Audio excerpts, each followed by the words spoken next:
Muy buenas noches, bienvenidos a este nuevo podcast denominado Con la Percu Otra Parte, y en esta ocasión se titula, en esta noche tan especial, El redoble es la tarjeta de crédito del percusionista.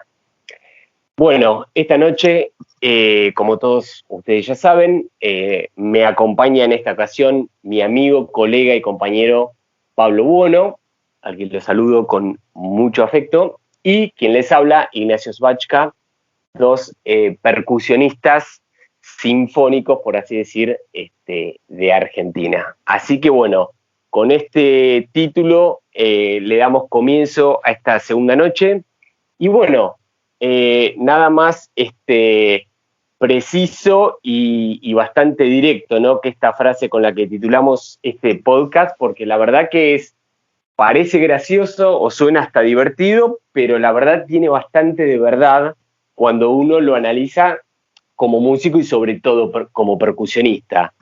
Porque bueno, es verdad que a simple vista quizás puede parecer hasta bueno, no sé, un poco, como dije recién, ¿no? Gracioso, pero en realidad lo que está queriendo decir para mí, ahora obviamente vamos a escuchar la opinión de mi querido amigo, pero está ya dando la señal de un nivel del percusionista, en este caso, bastante alta, como ya está poniendo la vara alta al momento de describir una característica que tenemos los percusionistas, que es justamente hacer un redoble, ¿no? Porque, bueno, un redoble viene de la palabra redoblante, tambor, caja clara, un instrumento totalmente rítmico. Yo diría que el instrumento más rítmico que existe, porque creo que de ahí, como dije recién, caja clara, ¿no? O sea, no hay instrumento en la orquesta que tenga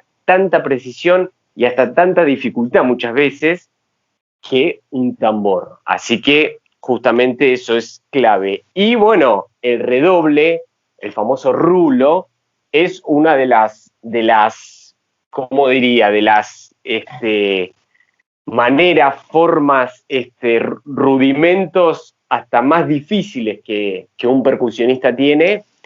O sea que bueno, yo creo que poder llegar a hacer un redoble, poder hacer un rulo en un tambor que suene bien, que suene de verdad, en diferentes matices, nos está poniendo la pauta de que, bueno, estamos ante un instrumentista, no sé si profesional, pero sí ya con muchos años de estudio, con horas de dedicación a la carrera, y que, bueno, nos está dando una vista de lo que puede llegar a ser ese músico en el resto de sus días, ya sea en la orquesta o en cualquier grupo de música popular, por así decir. No sé qué te parece, Pablo.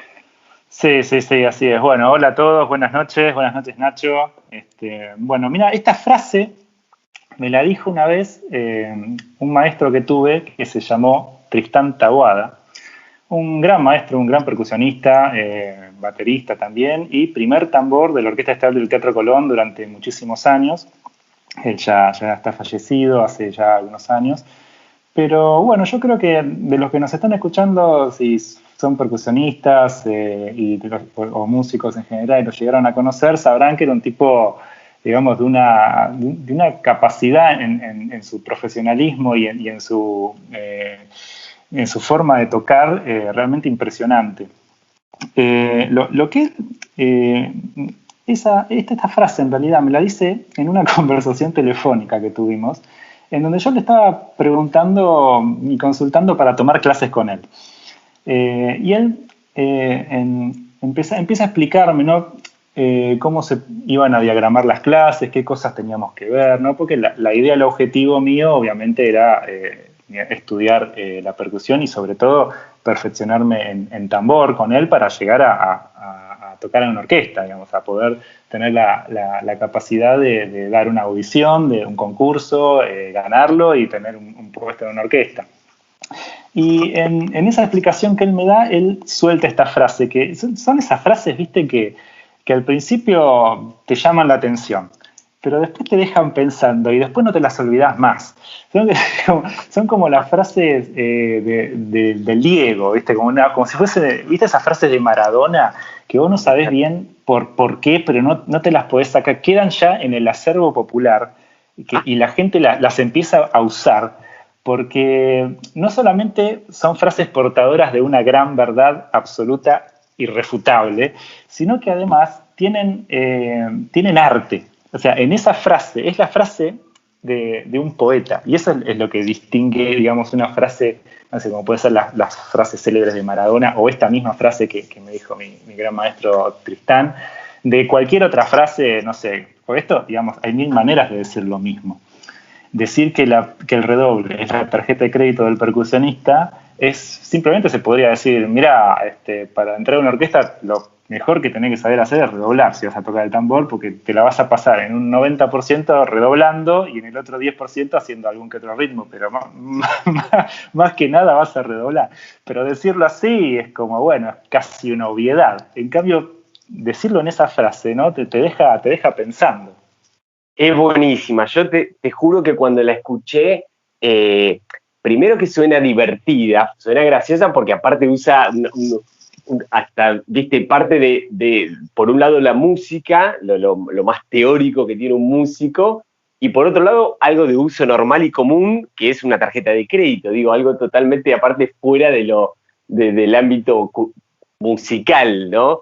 Y cómo lo relacionó, está bueno lo que vos decís, porque el tipo viste, justos, porque te lo dice en un momento justo, con la palabra justa, y vos lo entendés. Vos, viste, quieras o no, te lo dice en un momento por ahí, no sé, temprano de la carrera de uno, como vos dijiste que querés prepararte para una orquesta, lo que sea, pero ya te deja pensando y te arma también el camino de toda la responsabilidad que tenés que tener o de lo importante que va a ser eso después para tu futuro musical en una orquesta o donde sea. Y aparte es algo que totalmente uno usa todo el tiempo y es una de las primeras cosas que uno cuando está estudiando quiere aprender a toda costa y lo antes posible, pensando que es sencillo, es fácil, es rápido, con esto me voy a ir bárbaro, y al final es algo que se termina de ver un poco entrada a la carrera, avanzado en los años de estudio, porque la verdad que un poco relacionado a lo que charlamos la semana pasada, ¿no? Parece fácil, suena sencillo, pero no es nada fácil, ¿no? Todo lo contrario, hay que tener un temple, una técnica, unos años de práctica, de estudio constante para poder lograr, en definitiva, ser un buen redoble de tambor y sobre todo en una orquesta, inmerso en una orquesta sinfónica, ¿no? Sí, totalmente. Y yo un poco lo emparento, el tema del redoble para el percusionista con, por ejemplo, lo que significa aprender el vibrato en un instrumentista de cuerda, en un violinista o violista o chelista y contrabajista, si no se me enojan también. Como que ellos lo empiezan a ver muy de a poco, ¿no? Como la iniciación del vibrato y entonces primero muevo y primero, bueno, clavar la nota, ¿no? A aprender a afinar. Aprender a que moviendo el dedo se avanza un semitono, un cuarto de tono, etcétera, etcétera, y poder darle el ritmo y la naturalidad que después necesita tener el vibrato para darle vida a la nota, ¿no? Y en el caso del redoble es exactamente igual, es una de las cosas de las técnicas del tambor y de los demás instrumentos, ¿no? Porque el redoble en realidad, bueno, en el tambor se le llama redoble, pero lo mismo se puede aplicar a un instrumento de placas con el nombre de trémolo o de timbal también con el trémolo, que es el mismo concepto. Yo hice un videito en mi Instagram explicando un poco esto, que la idea del redoble es como la de una nota larga. Al ser los instrumentos de percusión, a diferencia de, por ejemplo, los instrumentos de cuerda que con el arco lo pasan para arriba y para abajo y pueden hacer una nota larga, ad infinitum prácticamente, o un instrumento de viento que, bueno, la nota larga va a durar lo que dé la capacidad pulmonar del intérprete. En el caso de los percusionistas, nosotros, bueno, tocamos, ¿no? Golpeamos algo, un parche, en el caso del tambor, el timbal, una placa, lo que sea. Ese objeto vibra y naturalmente va a dejar de vibrar, va a entrar de a poco en un estado de reposo. Alguno va a ser más larga la vibración, otro va a ser más corta. En el caso del tambor es muy corta y por eso el redoble se trata de un efecto en el cual se busca que esa sensación de nota larga suceda, ¿no? ¿Por medio de qué? Por medio de el rebote. Es una técnica que aprovecha el rebote natural del palillo sobre el parche y genera una serie de golpes tan rápidos que dejan de distinguirse como golpes y empiezan a distinguirse, ¿no? en esta cosa efectista como una nota larga, como si el sonido del tambor se prolongase en el tiempo. Totalmente, y aparte una nota larga que puede ser interminable, porque a diferencia de, por ejemplo, los instrumentos de viento, en este caso nosotros podemos empezar y podemos estar desde 5 segundos hasta 10 minutos si queremos. Claro, bueno, el mejor ejemplo es el Capricho Español, por ejemplo, que es un redoble larguísimo y que encima tiene como tiene vida, porque empieza en forte, después baja al piano, después se mantiene, después sube, baja, como que acompaña también el solo del violín, ¿no? En esa obra de Rimsky-Korsakov. Es genial, es genial. Bueno, esa obra es puntual lo que hace el redoble. Hay un montón de obras sinfónicas donde interviene muchísimo.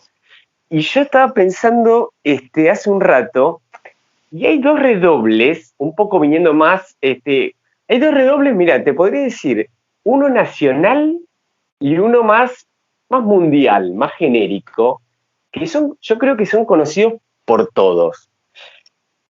Empiezo por el internacional, ¿no? Yo creo que uno de los redobles más conocidos en la historia para los amantes de música clásica y quizás los que no conozcan tanto música clásica, es el redoble del comienzo de la presentación de Warner Bros. De las películas con el león abriendo la boca, donde aparece ese famoso redoble que a los pocos segundos entra en la sección de metales y dan el inicio a esa música de la Warner Bros., ¿no? Cuando empezaban las películas, tanto películas como dibujos animados, que es una introducción increíble que uno, al hacer ese redoble, los primeros dos compases, ya todos dicen, es tal tema, ¿viste? Es tal canción, bueno, en este caso justamente la Warner Bros., pero son esos comienzos de redoble que aparte qué difícil para un músico poder distinguir en los primeros, por ejemplo, dos compases de un solo de tambor, de qué canción o de qué obra estamos hablando. O sea, la verdad que es bastante difícil de encontrar ejemplos donde justamente con muy poquitos segundos de un redoble o de una frase rítmica donde haya mucho redoble, ya distinguimos qué canción es o qué obra es o a qué se refiere. Y el otro ejemplo que me hizo pensar el tema de los redobles a nivel nacional es la introducción de la canción Matador de los Fabulosos Cadillacs. O sea, ¿quién no reconoce tocando el primer compás o los primeros dos compases de esa canción que estamos hablando de esa canción? Por eso son como ejemplos muy puntuales, pero que, ya te digo, quizás son hasta sencillos dentro de todo de tocar, pero que eso nos lleve directamente proporcional a la canción o a la obra que estamos haciendo, le da para mí una importancia y una sabiduría al que lo compuso de una manera tremenda para mí. Sí, está bueno lo que decís, porque se me ocurren 1000 ejemplos más de todo lo de lo que dijiste, ¿no? Porque hay como, no solamente con redobles, sino como con ritmos, a veces que de un solo compás o de dos compases, que ya en un fragmento de tiempo muy cortito logran hacer algo que no sé si qué condimentos tiene. Para mí es una originalidad y algo que tiene que ver con lo que después es la obra y cómo la obra se va estructurando a partir de ese ritmo. No sé, pienso por ejemplo en el ritmo del bolero de Ravel, que no es un redoble estrictamente técnicamente hablando, pero es un ritmo tan característico que vos empezás a tocarlo y ni siquiera hace falta que termines de hacer los 2 compases. Ya con que hagas la mitad del primero, ya todo el mundo sabe que estás tocando el bolero de Ravel. O por ejemplo, no sé, la marcha de la Guerra de las Galaxias. Ese ritmo marcial que es tan, pero tan original y que a mí siempre, cada vez que lo escucho me vuela la cabeza porque... y esto es muy gracioso porque me ha pasado de ver a gente intentar tararear el ritmo de la marcha de la Guerra de las Galaxias y hacerlo mal, sin embargo reconocerlo al toque cuando lo escucha. O sea, hay mucha gente que escucha ese ritmo y dice, estás tocando el ritmo de la Guerra de las Galaxias. Sí, ¿y cómo es? Es tan, taquetatán, no es así. La primera nota es una negra. Es impresionante porque en esa negra, que es como empieza el ritmo, no es tan, taquetatán, taquetatán, tan, taquetatán. La primera es una negra, el tresillo no está en el primer tiempo, ¿no? Y eso es lo vuelve tan, pero tan característico y original que es imposible de no reconocerlo y al mismo tiempo es difícil de reproducirlo. Totalmente lo que decís, es verdad. Pero mirá qué poder de resumen que tuvo el compositor para lograr justamente esto, que en un compás o hasta menos de un compás, ya un oído y que hasta te podría decir que no necesariamente tiene que ser percusionista, ya reconoce la canción que estamos, o la obra que se está haciendo. El ejemplo clave es el bolero de Ravel, es indiscutidamente, debe ser uno de los ritmos que todo el mundo conoce, porque aparte, no solo en el ámbito musical, sino, escuelas de ballet, todos usan el bolero de Ravel, es como uno de los clásicos de todos los tiempos para hacer,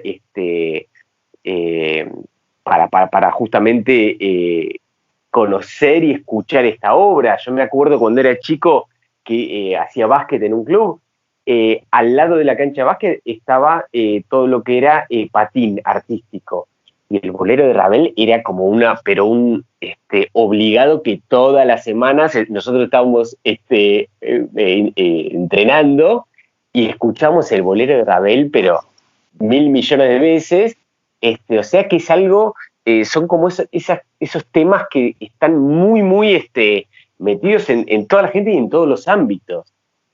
Así que la verdad que es fundamental y sobre todo qué difícil para un instrumento totalmente rítmico, atonal, que no produce ni melodía, ni armonía, ni nada, y así todo se la rebusca y puede tener esa personalidad tan fuerte para, darte a conocer la canción que se está que empezó, ¿no? O la canción que se está por hacer. La verdad que es muy loco.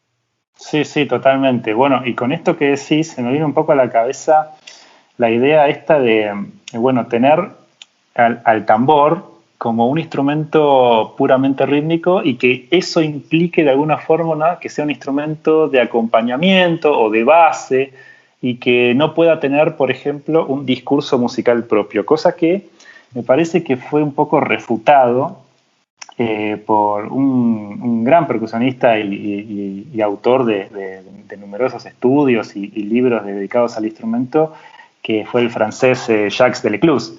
Totalmente.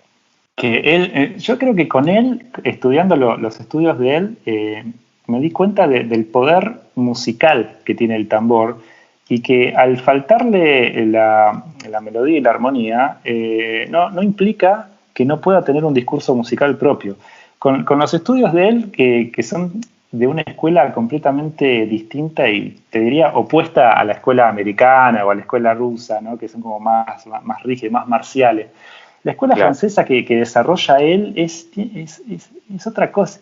Es como la búsqueda incesante de discurso musical en todos los instrumentos y en el tambor en particular. Bueno, él tiene una serie de libros que son 4 tomos que se llaman Initium, Initium 1, 2, 3, 4, que él en la introducción escribe que todos los ritmos y todos los estudios son en total 100 estudios, ¿no? Hay como 25 en cada libro. Todos esos estudios, él propone que no sean solamente ejecutados en el tambor. Él dice, esto lo puede usar, no sé, cualquiera que quiera, no sé, un contrabajista, yo qué sé, que se ponga a tocar esto con el arco, no sé, porque en definitiva son una serie de estudios que sirven para ir desarrollando las capacidades de lectura y de interpretación de todas las figuras musicales. Entonces empieza, bueno, con lo más simple, las negras, las corcheas, las semicorcheas, y después te termina poniendo ritmos en fusas, semifusas, que son una cosa increíble, o sea, pero que una vez que entraste en training, digamos, de tanto estudiarlo, lo terminás como descifrando, pero un poco los últimos estudios son un poquito jeroglíficos, ¿no? Pero nunca pierde, y esto es lo que a mí me fascinaba de estudiarlo, nunca perdía el discurso musical. Siempre en algún momento vos encontrabas la forma musical que tenía eso. Siempre había un tema que se iba desarrollando, después se repetía, después se desarrollaba más, había 1 o 2 temas, como que la forma sonata o la forma que fuese estaba siempre presente y con un simple análisis lo encontrabas. Y eso es fascinante. No, eso es fascinante que pudo lograr Jacques Delecluse eso en un instrumento como el tambor. Justamente el tipo hace un análisis musical en una partitura de tambor que yo lo he visto realmente en muy pocos compositores sobre todo de libros de estudio, ¿no? De estudio, tanto iniciales como avanzados. Y es lo que vos decís, él piensa, yo creo que escribió toda esta música siempre con una idea de música en la cabeza, no como un libro de ejercicios de tambor, de fácil a difícil y punto. El tipo lo pensó totalmente musical, que no solo lleva al extremo la parte rítmica, que como vos dijiste recién, los últimos ejercicios o lecciones son, te diría a veces que hay que sacar hasta casi una calculadora como para medir, ¿viste? Porque tras que lo hace rítmicamente difícil, después te pone un silencio o una ligadura o un puntillo que vos decís, bueno, listo, ahora sí que me perdí, ¿viste? Sí, se venía complicado con ese detalle, chau. Sino que también lleva al extremo total todo lo que son los matices y las dinámicas. Entonces, claro, ahí le termina de dar un color al tambor que realmente lo hace cantar en la máxima expresión. Y justamente para una persona, para un percusionista que toca en una orquesta, poder tener la posibilidad de estudiar y estudiar de verdad a fondo estos libros, la verdad que le da una base, una confianza para después, imagínate, todo, es como que está todas las obras sinfónicas que puedo haber donde hay tambor, seguramente todo lo compuesto ahí se va a encontrar también en los libros estos de Delecluse, que son tan famosos y que yo creo que todos los percusionistas los hemos estudiado prácticamente todos, no solo los que nombraste vos, sino están los recontrafamosos 2 estudios, hay unos tomos, 2 tomos más de solos que son todavía más extremos que los 2 estudios y que el 4 libro de Initium, pero la verdad que son esos percusionistas compositores de libros de práctica más para estudiantes y profesionales, que la verdad que es un placer tenerlos, ¿no?, en la bibliografía, porque yo creo que nos ayudaron a todos y son libros y métodos que uno puede estudiar toda la vida, toda la vida. Sí, tal cual.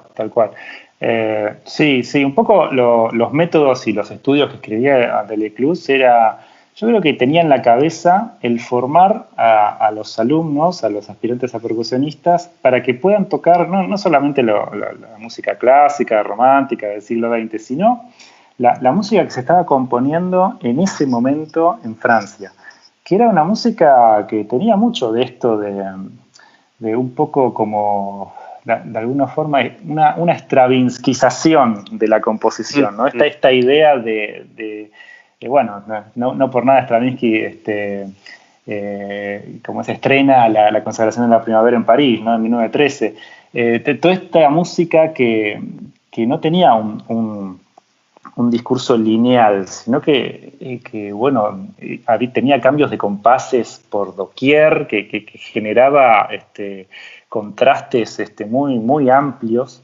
Y un poco, si uno escucha la consagración de la primavera y después ve lo que estaban escribiendo los compositores franceses en esa época y a lo largo de todo el siglo XX, y encuentra varias similitudes, sobre todo en lo que estaban escribiendo no solamente Delecluse, sino otros percusionistas y otros compositores que escribían especialmente para el Conservatorio de París, obras para, digamos, el repertorio de conservatorio, y escribían en ese estilo, ¿no? Con muchos cambios de compases, con recursos amplísimos, con ritmos hipercomplejos, pero que en mayor o menor medida se lograba un discurso musical interesantísimo, muy rico, y además le daba al percusionista, además de la dificultad, un protagonismo importante. Que después, bueno, después de estudiar todo eso, y que bueno, con el tiempo también llegó acá y todos esos libros empezaron a estudiar acá un poco más adelante, te daba un bagaje de recursos y de capacidad de lectura y de interpretación que después ibas a tocar, no sé, cualquier otra cosa en la orquesta y estaba sobradísimo, ¿viste? No, es que eso es lo más importante que justamente tiene estos métodos, que uno directamente si los estudia bien, es prácticamente haber llegado casi al límite de las posibilidades que tiene el instrumento. Entonces después uno va a una orquesta, o a un ensayo, o a una grabación, y a ver, es prácticamente imposible que venga una partitura así. Puede ser, y las hay, y mucho más en música contemporánea, pero por así decir, en el repertorio más clásico de orquesta y el repertorio más clásico de tambor, la verdad que si uno estudió los libros de Delecluse, la verdad que va con un resto, con una espalda, con una seguridad, que eso es fantástico. Por eso yo creo que es uno de los compositores clave para el percusionista pasar sí o sí por algunos de estos métodos, que como vos decís, tanto en tambor y también compositores franceses para las placas. Hubo mucho trabajo ahí del tema musical, del tema de fraseo, del tema de los matices. Está lleno de esas cosas, sobre todo con los compositores franceses, que es fantástico, porque, como vos dijiste hace un rato, se diferencia mucho del tambor americano, que está bárbaro, pero es otra cabeza, es otra manera de pensar la música, las frases y la función específica que tiene el tambor. Otro mundo es el tambor escocés, que también tiene otras cosas distintas, nuevas, en muchas cosas relacionadas por ahí un poquito más en algunos momentos al tambor francés, en algunos momentos más al tambor americano, pero qué lindo que es poder ver y conocer, ¿no? Cada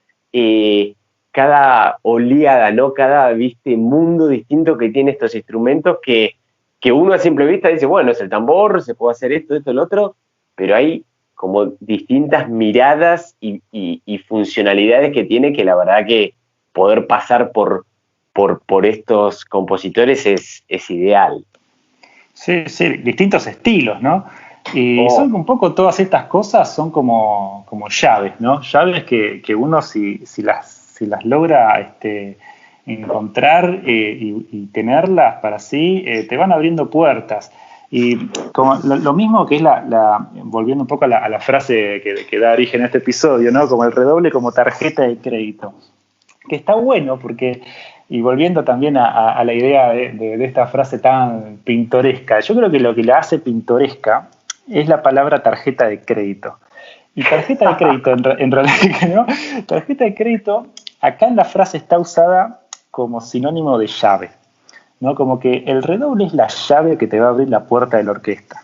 Yo la podría reinterpretar así. Pero si me lo hubiese dicho así, yo creo que hubiese sido una frase más del montón. Pero como él dijo tarjeta de crédito, me hizo pensar un poco en la idea de qué es lo que una tarjeta de crédito significa para la vida en común, ¿no?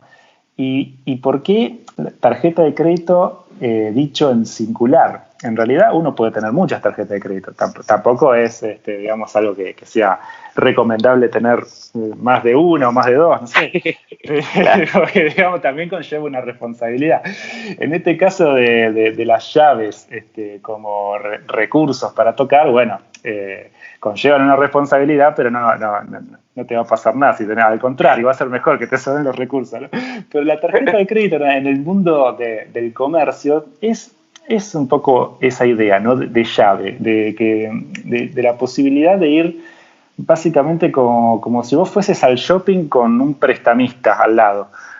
Entonces vas y bueno, tenés todo el tiempo un tipo que inmediatamente, automáticamente te presta plata con una cierta limitación y vos, bueno, accedes a lo que se te ocurra, siempre de acuerdo a la capacidad que tenga tu llave, digamos, tu tarjeta. Bueno, la idea del redoble es un poco similar, se puede hacer, digamos, estoy tratando de buscarle la vuelta a la palabra que él usa, que más allá de lo pintoresco, tiene algo en lo profundo y es que, bueno, de acuerdo a qué tan potente sea tu llave, vas a acceder a algo mejor o peor. Depende de qué tan bueno sea tu redoble, vas a quedar primero, segundo, quinto, decimocuarto en un concurso de una orquesta, ¿no? Porque, bueno, en la orquesta, en lo que es el tambor de orquesta, particularmente, el redoble es lo principal, es lo que mejor tenés que hacer. Obviamente, si sabes redoblar bien, es muy probable que sepas hacer un montón de otras cosas bien en el tambor, ¿no? Porque, digamos, el redoble es como lo más difícil y lo que más tiempo lleva, y en ese tiempo también uno va practicando los demás rudimentos. Pero vos fíjate, por ejemplo, que en los concursos, hubo un concurso en la orquesta estable que tomaron un estudio que es el famoso estudio número 9 de Lilov, ¿viste?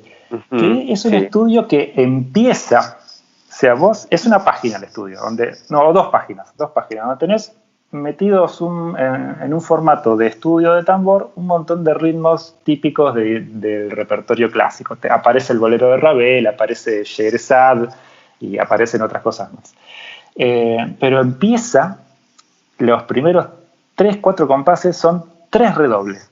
Uno fortísimo, otro pianísimo y otro con creyendo, del pianísimo al fortísimo, del fortísimo y decreyendo del fortísimo al pianísimo. O sea, lo primero que quiere escuchar un jurado de voz es saber cómo tocas un redoble lo más fuerte que puedas, cómo lo tocas lo más piano que puedas y cómo haces un creyendo y diminuendo, que es el ABC de tocar el tambor en una orquesta.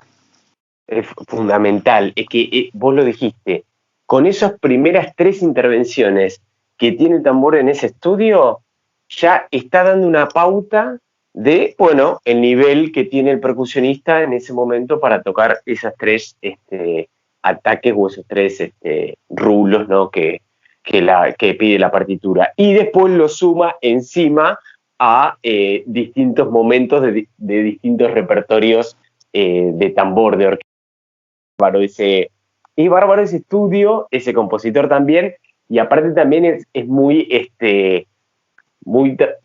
elocuente también tomarlo justamente en un concurso, porque también es como está haciendo una especie de pantallazo o resumen rápido, por así decir, entre comillas, de que, bueno, el percusionista ha pasado por los diferentes repertorios obligados, por así decir, que todos tenemos cuando uno rinde un concurso. Pero sí, mirá, el rulo ya le está dando al percusionista un piso muy alto, ¿me entendés? Porque ahí no solo estás viendo la capacidad que vos tenés de poder hacer un rulo y que suene bien, sino la técnica que uno tiene que tener, la relajación que uno tiene que tener, lo simétrico al extremo que tenés que tener las manos, tanto la derecha como la izquierda, para lograr ese aro de sonido, ¿no? De trémolo que viene de rulo, que viene del tambor. Entonces,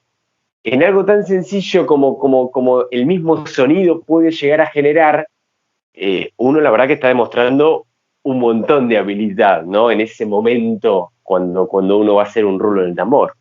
Sí, sí, totalmente. Che, ¿y vos te acordás cómo fueron tus primeros momentos de aprendizaje de esa técnica? Porque yo me voy un poco a cuando empecé a estudiar y yo me acuerdo que no entendía cómo se formaba eso, ¿no? Porque sin saber redoblar, vos ves a alguien redoblar y no entendés lo que está haciendo. Es como algo mágico.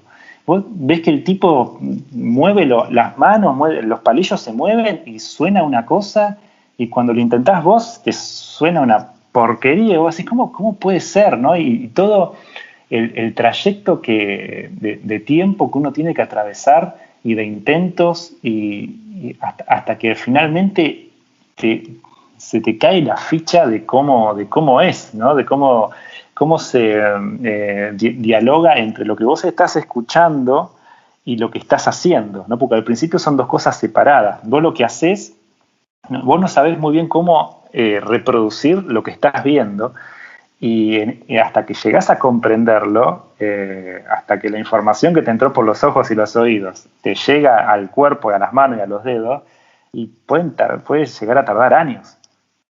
No, es que realmente tarda un tiempo largo. Mirá, yo me acuerdo, y te lo cuento muy rápido, yo me acuerdo muy bien esto porque también fue una de las, aparte uno cuando empieza a estudiar en un conservatorio o eso, ve al profesor que hace eso y automáticamente se enamora al instante del instrumento, del profesor, de todo, que querés hacerlo automáticamente, pero obviamente lleva su proceso. Yo había arrancado con hacer rulos abiertos. Entonces, de esa manera, ya mi cabeza venía seteada de todo tenía que ser matemáticamente medido. Porque si estamos haciendo rulos abiertos, vos ya sabés con qué mano empezás, con qué mano terminás, si es un rulo de 5, de 7, de 9, ¿me entendés? Entonces, yo venía de a poquito y empezando a utilizar el rebote. Te estoy hablando de mis primeros años cuando estaba empezando a ver el tema de rulo abierto, rulo cerrado, en fin. Entonces, mi cabeza como que todavía venía muy métrica, muy matemática, pensándolo. Después, obviamente, empezándolo a trabajar por mano separada, que el palo en vez de hacer solamente 2 rebotes, por ejemplo, por mano, empieza a hacer la mayor cantidad de rebotes posibles con cada mano por separado.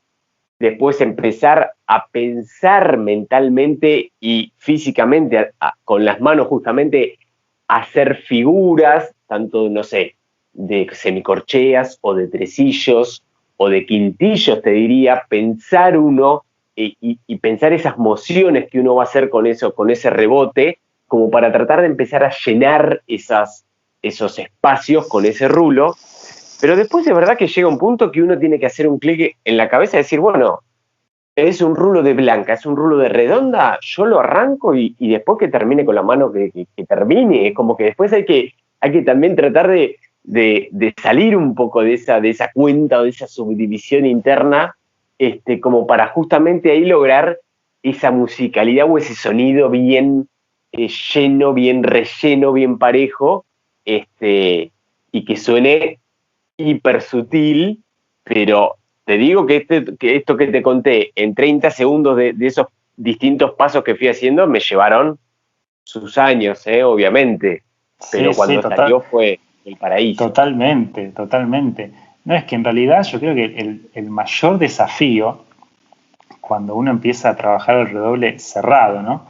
Es el desmatematizar las mociones que uno hace con los movimientos, ¿no? Y la cantidad de golpes. Es como, bueno, el redoble abierto sí, se suele ver primero antes que el cerrado, ¿no? Porque tiene esa facilidad de que, bueno, así como vos tocas en mi corchea, taca, taca, taca, taca, bueno, duplicas con un rebote en cada mano después del golpe principal, ¿no? Entonces, bueno, eso como que es más fácil de verlo. Ahora, el redoble cerrado lo que tiene es que es lo que más se asemeja a, como decíamos al principio, a una nota larga. Es el violín pasando el arco entero y pasando todo el arco para abajo y después cuando cambia de dirección para arriba y que no se escuche ese cambio de dirección, ¿no? Esa nota larga prolongada ad eternum. Es un trémolo de timbal que no se sabe, o sea, se sabe cuándo empezó, pero no tiene, no se escuchan los golpes, no se escucha el taca, taca, taca, se escucha una nota larga, es como un trémolo en un platillo, tocado muy suavemente, y tenés el sonido, no escuchás las mociones. Bueno, el redoble cerrado tiene eso, y no importa las mociones que hagas. O sea, vos podés hacer las mismas mociones que en un redoble abierto, o hacer más, o hacer menos, o incluso variarlas. Generalmente se suele, cuando uno cambia el matiz, hace un crescendo, por ejemplo, y se suele hacer mociones quizás un poquito más rápidas o un poquito más lentas cuando se llega al forte, o un poco más rápidas cuando está muy, muy, muy piano. Como que uno cuando le empieza a tomar como más de dominio de la técnica, lo va variando a su antojo y eso no produce ningún tipo de modificación en el sonido final. No, eso es lo más maravilloso que tiene hacer este tipo de cosas, porque cuando uno logra poder disociar esa mente tan matemática y calculadora que uno tiene ya de por sí por ser percusionista, de todo el tiempo estar subdividiendo, cantándote la rítmica, en fin, mil cosas que tenemos los percusionistas, lograr esa libertad de ir variando las mociones y en base a la intención que vos querés hacer y al matiz, vos haces más, haces menos, es maravilloso, maravilloso cuando ves que empieza a salir y que lográs eso y que ni te preocupás con qué mano después vas a finalizarlo o vas a atacar la figura que viene. Cuando uno llega a ese punto, yo creo que estamos, nada, es como tenemos una tarjeta de crédito dorada en las manos, me parece, como para darle, ¿no? Me parece un tilde al título de este podcast. Ahí, yo creo que ahí es donde llegamos a, ¿viste? Cuando dicen, bueno, esta sin límite, ¿viste? Bueno, eso claro, yo creo que es. Tenés una Mastercard, tenés una American Express Gold financiada por un jeque árabe. Claro, ¿viste? Sin límite. No, pero aparte vos fijate qué importante que es tener esa tarjeta de crédito, que imagínate una situación de orquesta que estás tocando en la orquesta una ópera, ¿no? Y en la ópera, en el final de un aria, tenés un redoble. Y el redoble, esa última nota, toda la orquesta tiene un calderón, y vos te quedás redoblando, y vos lo tenés que terminar porque en el siguiente compás hay una resolución, no es un redoble que se agotó y se fue, sino que el redoble va a terminar en una resolución. Y vos para tocar esa resolución tenés que ver al director e interpretar el gesto para saber cuándo resolver ese redoble. Imagínate si vos estuvieses pensando en las mociones que estás haciendo, o en la cantidad de golpes que estás tocando, o en si empezaste con la derecha o la izquierda para terminar con la misma mano o con la otra, o si haces quintillo o tresillo, vos estás moviendo las manos simplemente y generando un redoble, y cuando se termina, se terminará. No, es que justamente tener esa posibilidad de estar, es que ahí es donde justamente uno está totalmente y 100% pensando en la música, y no estás pensando ya en esto de, bueno, con qué mano, con cuántas mociones me conviene, ya estás directamente pensando en el sonido. En lo que estás proyectando como sonido dentro de la música, dentro de la obra, y más específicamente dentro de ese momento dramático o ese momento de felicidad que se está generando en ese momento, en esa escena o final de escena de una ópera. Entonces es tremendo, pero ya te digo, yo creo que para lograr tener esa facilidad o esa tranquilidad o relajación al momento de hacerlo, bueno, hay que estudiarlo, tranquilo, hay que estudiarlo con paciencia, con mucho tiempo, sin querer apurar nada, y en definitiva, que yo creo que siempre la clave es pensar en la música y dentro de la música para hacer este tipo de rulos, ¿no? Con el tambor. Totalmente, Nacho. Así que por esto y por todo lo que dijimos anteriormente, el redoble es la tarjeta de crédito del percusionista. Esto es con la Percu Otra Parte. Somos Pablo Bono y Nacho Schwatzka. Síganos en las redes, pongan suscribirse, activen la campanita. Vamos a estar en YouTube. Más adelante vamos a ver cómo hacemos para subirla a Spotify y a otras plataformas. Así que, bueno, espero que les guste lo que hacemos y comenten, cuéntenos si quieren que hablemos de algún tema en especial, qué les pareció el podcast, si les gustó, si les sirve, y nosotros muy atentamente leeremos sus comentarios y quizás los respondamos. Seguramente. Así que un placer, Pablo, en este nuevo podcast. Ya nos veremos en unos días con una nueva presentación y bueno, a la espera de un nuevo tema que seguramente va a ser de interés nacional y para todas las edades. Así es. Hasta la semana que viene. Adiós.